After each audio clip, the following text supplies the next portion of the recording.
The Boeing C97 family is a series of heavy transport aircraft designed by Boeing for the United States Air Force.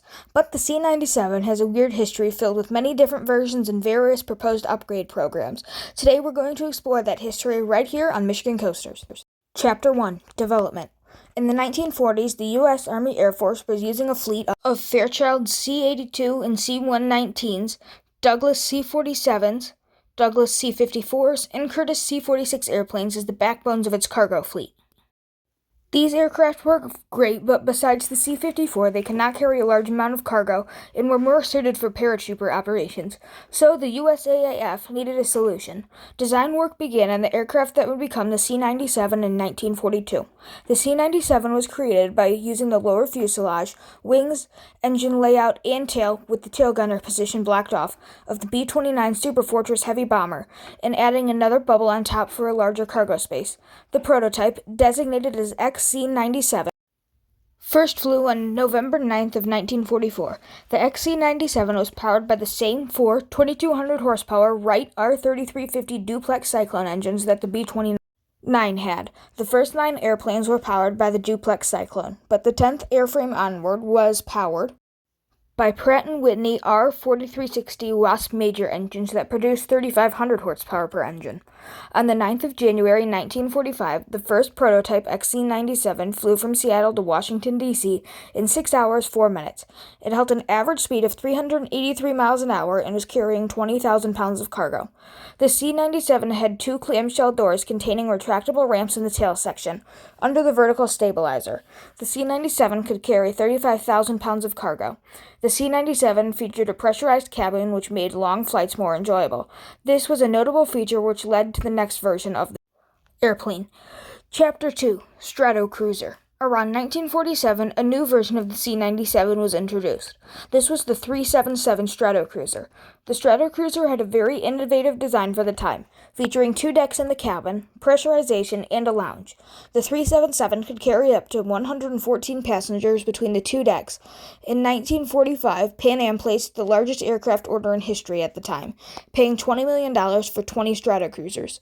Now, when they purchased them, the Stratocruiser had not even been flown yet, but Pan Am was so impressed with the 6-hour, 4-minute time set by the Stratofreighter that they purchased them before they were even available. Pan Am continued to fly their Stratocruisers until 1961, when they were replaced. United and British Overseas Airways also flew the 377. The 377 was not a large success, costing more upfront and in maintenance than the Lockheed Constellation and DC-7 of the time. Only 55 Stratocruisers were built, and only 3 partial 377 airframes survive today. The last 377 airframe survived in the Mojave Desert until the mid-1970s when they were scrapped, but this was not the last C-97 version. Chapter 3: KC-97.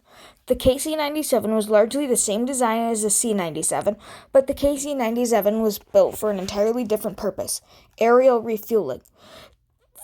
The C-97 shared the same fuselage and main power plants with the C-97, but the C-97 had the lower area occupied by fuel cells and a refueling boom to refuel fighter jets in flight. The upper deck was for oversized cargo, which could be loaded using a large door on the right side of the aircraft. But these were not the only modifications to the KC-97.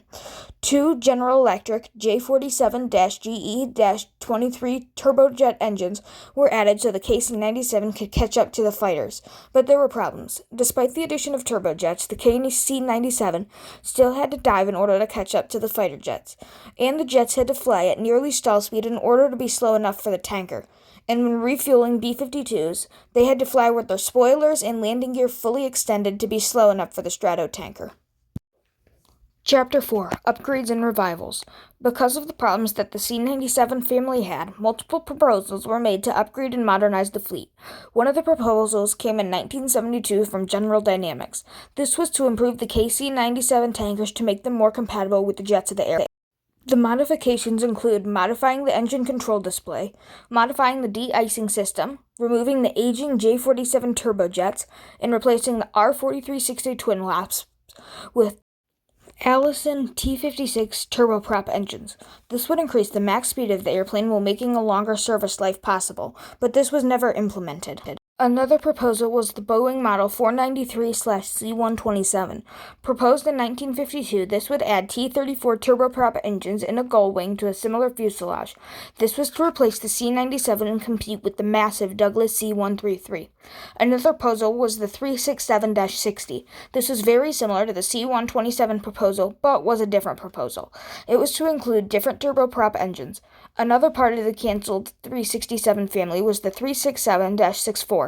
This was to forgo the gull wing for a straight wing like the original C-97, but was to include 4 Pratt & Whitney TS-33 turbofan engines instead of the turboprop engine of the 367-60. And finally, 3 versions that were built. These are the Guppy line produced by Aerospace Lines. The first was the Pregnant Guppy. This was built on a 377 airframe. It added a large bubble on top for carrying oversized cargo. Next was the Super Guppy and Super Guppy turbine. One of these was built out of a C-97J, while the other was built out of 377 airframes. These conversions included adding Pratt & Whitney T-34 turboprop engines in an even larger bubble. The Super Guppy turbine had the same bubble but had Allison 501-D22C turboprops. And finally was the Mini Guppy. 2 of these were built on 377 airframes. One had the same engine as the standard Super Guppy, but the other one had the Super Guppy turbines, Allison 501-D22C turboprop engines. Even more were proposed, but that's a video for another day. Chapter 5. Retirement. Unfortunately, none of the upgrade proposals were incorporated, and the C-97 family started to be retired. The 377 was the first to go, with the final 377s derelict in the Mojave Desert. They survived into the late 70s, but were gone by 1978. The C-97 and KC-97s were retired from service in 1978, and most were scrapped. The Pregnant Guppy was scrapped at Van Nuys in 1979. Super Guppy turbine FBTGV was scrapped in 2020. The only Mini Guppy turbine crashed and was written off. Chapter 6. After Retirement. After retirement from military service, a handful of C-97 and KC-97s found their way into civilian hands. Hawkins and Powers used 7 KC-97s as firebombers to put out forest fires, but are currently derelict along with their C-130s, C-119s, PB-4Ys, and P-2s in Grable, Wyoming. One of these KC-97s was purchased by the Berlin Airlift Foundation and restored. It's now named the Angel of Deliverance. It's the only airworthy traditional C-97 in the world. Many other civilian operators have used C-97s. Some of these were based out of Miami International Airport, but the last 2 were scrapped by 1992. A further example was purchased by Agro Air of Santo Domingo, I probably butchered that, where it flew into the 1990s, but was scrapped in Miami by BMI. Aero Pacifico operated another, but was scrapped in 2002. One Alaskan C-97 is currently being used as a shed in Anchorage. Another is at a restaurant in Colorado Springs, and 2 more were at a club in Spain, but again have been scrapped. Another is used at a hotel. A few more partial airframes survive. These are at Wade's Salvage, Boneyard Safari, and the Smithsonian. 5 C-97 freighters survive today. 29 KC-97 survive, but no original 377s are known to have survived. Most of the Super Guppy aircraft have also survived. These are Super Guppy N940NS is on display at the Pima Air